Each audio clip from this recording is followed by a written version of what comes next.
Hello, کیسے ہیں آپ؟ چلتے ہیں اپنی سٹوری کی طرف جس کا عنوان ہے خون کے دھبے۔ کبھی کبھی ہماری زندگی میں ایسے واقعات بھی رونما ہوتے ہیں جن کے بارے میں اگر کوئی اور نہ بتائے تو ہمیں خود بھی یقین نہ آئے، لیکن جیسا کہ ہر انسان کو اس سے واسطہ نہیں پڑتا، اس لیے تب تک یقین نہیں آتا جب تک ذاتی تجربہ نہ ہو جائے۔ ان دنوں میں ڈگری لے کر یونیورسٹی سے فارغ ہوا تھا۔ یونیورسٹی چھوڑی تو وہ ہاسٹل بھی چھوڑنا پڑا، جہاں ایک چھوٹے سے کمرے میں ہم 5 دوست رہتے تھے۔ سونے پہ سہاگا، اکثر کوئی نہ کوئی مہمان بھی آیا ہوتا تھا، جس کے لیے جگہ بنانے کے لیے ہم سب کو اپنے اپنے بستر ساتھ جوڑنے پڑتے تھے۔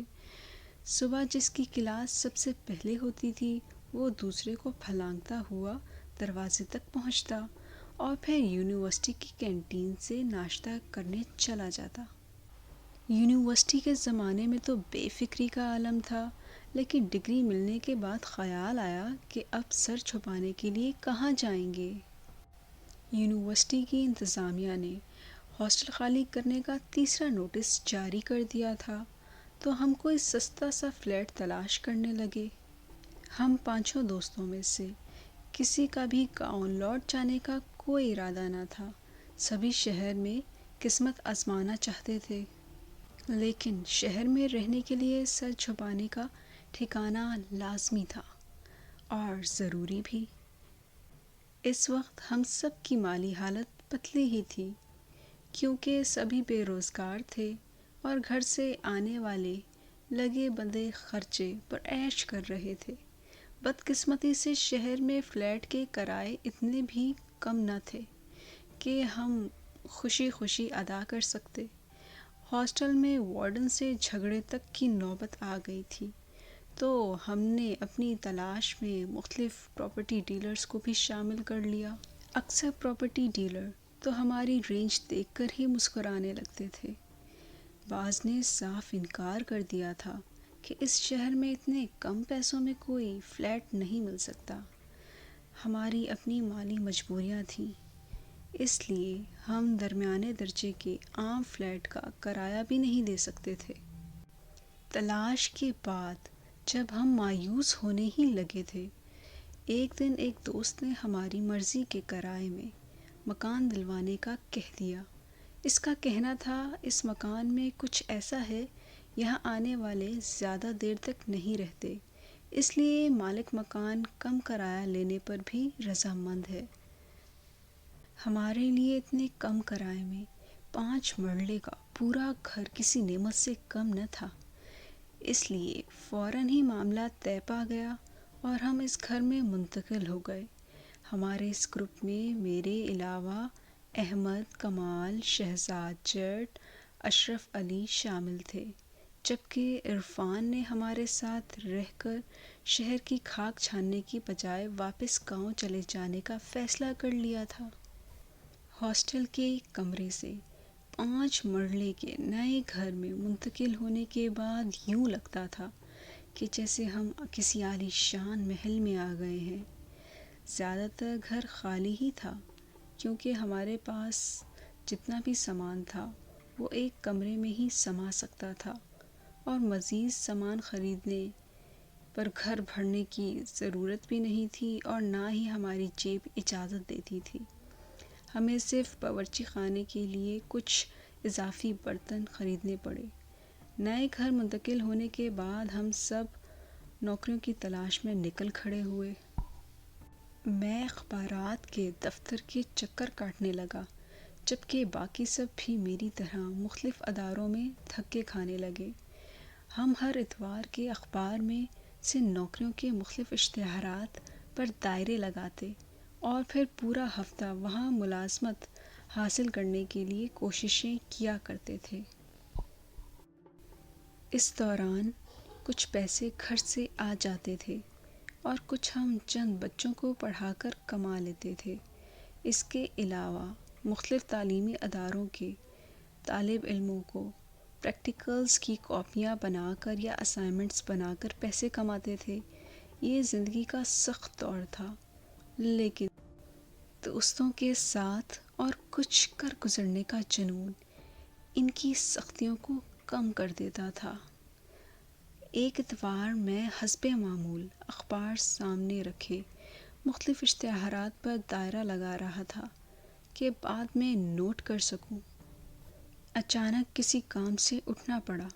میں اخبار یوں ہی چھوڑ کر چلا گیا۔ کچھ دیر بعد واپس آیا تو مجھے شدید جھٹکا لگا۔ میں نے ایک اخبار کی جانب سے شائع کردہ اشتہار پر دائرہ لگایا تھا۔ میرا ارادہ تھا کہ وہاں قسمت آزمائی کروں۔ اب اسی اشتہار پر خون کے دھبے تھے۔ جس پوسٹ کے لیے انہیں ملازمت چاہیے تھی، وہ پوسٹ بھی خون کے دھبوں کی وجہ سے مکمل چھپ چکی تھی۔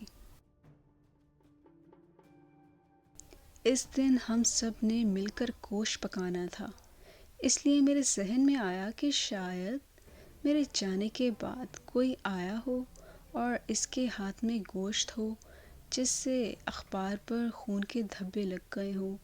میں نے خوف کو ذہن سے جھٹکا اور دوبارہ اخبار پکڑنے لگا۔ تھوڑی دیر بعد شہزاد کمرے میں آیا اور کہنے لگا، شاہ، گوشت لینے کون جائے گا؟ اس کی یہ بات سن کر میں چونک گیا۔ کیا مطلب؟ گوشت آ نہیں گیا؟ کوئی جائے گا تو آئے گا نا؟ میری بات سن کر وہ بڑبڑاتا ہوا چلا گیا۔ میں نے اخبار کا صفحہ الٹ کر دیکھا، وہاں ابھی بھی گوشت کے دھبے موجود تھے۔ شاید کسی نے مجھ سے مذاق کیا ہو۔ میں نے اپنے آپ کو تسلی دی۔ میں نے اسی پوسٹ کے لیے اپلائی کر دیا اور کچھ دن بعد مجھے انٹرویو اور ٹیسٹ کی کال آئی، تو اسی دن مجھے ملازمت مل گئی۔ ملازمت ملنے کے بعد میں خوب محنت کرنے لگا کیونکہ یہ میری پہلی ملازمت تھی۔ دیکھتے ہی دیکھتے چند روز بعد باقی ساتھیوں کو بھی ملازمت مل گئی۔ ہم سب صبح اپنے اپنے دفتر روانہ ہو جاتے اور شام کو لگ بھگ ایک ساتھ ہی گھر لوٹتے۔ سب کچھ معمول کے مطابق تھا، لیکن آج بھی جب مجھے وہ چیز یاد آتی ہے کہ اخبار پر جو خون کے دھبے تھے وہ کیسے، اور یہ کہ یہ کیسا اتفاق تھا کہ اسی پر خون کے دھبے لگے تھے جہاں مجھے ملازمت ملی۔ تیسرا اتفاق یہ تھا کہ مجھے کرائم رپورٹر کے طور پر اسسٹنٹ رکھا گیا۔ اسے جونیئر رپورٹر بھی کہا جاتا تھا۔ سینئر کرائم رپورٹر ہماری رہنمائی کرتا اور ہم دو جونیئر کرائم رپورٹر اس کی دی ہوئی گائیڈ لائن پر کام کیا کرتے تھے۔ اس ملازمت میں روز مرہ ہمیں لاشوں کی معلومات لینی ہوتی تھی، یعنی روز ہمیں مردہ خانے جانا پڑتا تھا، روز خون کے دھبے دیکھنے پڑتے تھے۔ اخبار میں دیے گئے اشتہار میں صرف رپورٹنگ کے لیے امیدواروں سے درخواستیں مانگی گئی تھیں۔ وہاں یہ کہیں نہیں لکھا گیا تھا کہ انہیں کرائم رپورٹ کے لیے رپورٹر بھرتی کرنے ہیں۔ مجھے لگتا ہے کہ اخبار کے اشتہار پر نظر آنے والے خون کے دھبے سے لے کر کرائم رپورٹنگ کے لیے منتخب ہونے تک کئی بھید چھپے ہوئے ہیں۔ میں اس معاملے کو حل کرنے کی جتنی بھی کوشش کرتا، اتنا ہی الجھتا چلا جاتا۔ کبھی خیال آتا کہ خون کے دھبے اس بات کی علامت تھے کہ مجھے ملازمت مل جائے گی، تو کبھی خیال آتا کہ ان دھبوں کے ذریعے یہ پیغام دیا گیا کہ یہاں ملازمت کے دوران میرے ہاتھ کسی خون سے رنگ دیے جائیں گے یا میرا خون بہا جائے گا۔ اسی لیے نامکمل اور الجھن ہوئے خیالات بعض اوقات خوفزدہ کر دیتے تھے، لیکن حالات ایسے نہ تھے کہ نوکری چھوڑ سکتا تھا۔ ہم سب کو جو نوکری ملی تھی ہم اپنی اسی تنخواہ میں گزارا کرنے کی کوشش کر رہے تھے، جو کہ بہت ہی مشکل لگ رہا تھا۔ اس لیے بچوں کو پڑھانے کا سلسلہ بھی جاری رہا۔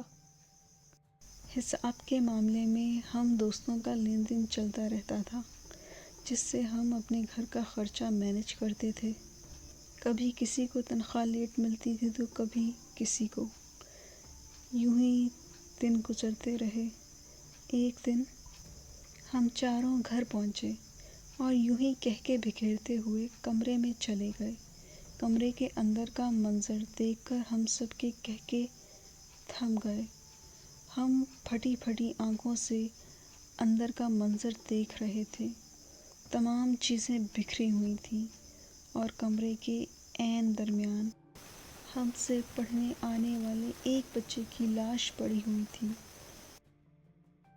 اس انہونی صورتحال نے ہم سب کو بھکلا دیا۔ قصہ مختصر: پہلے محلے داروں اور پھر پولیس کو بلایا۔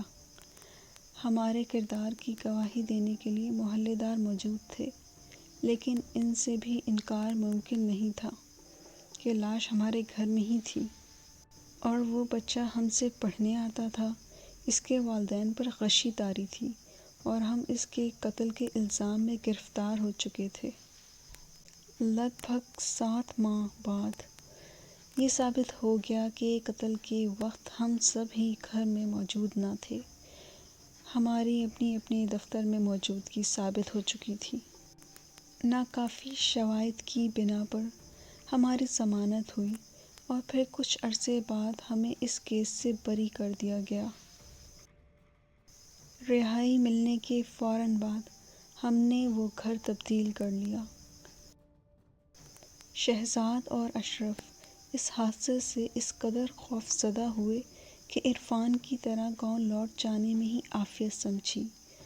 میں اور احمد البتہ اسی شہر میں رہے کہ ہمیں اور کہیں مستقبل نظر نہیں آ رہا تھا۔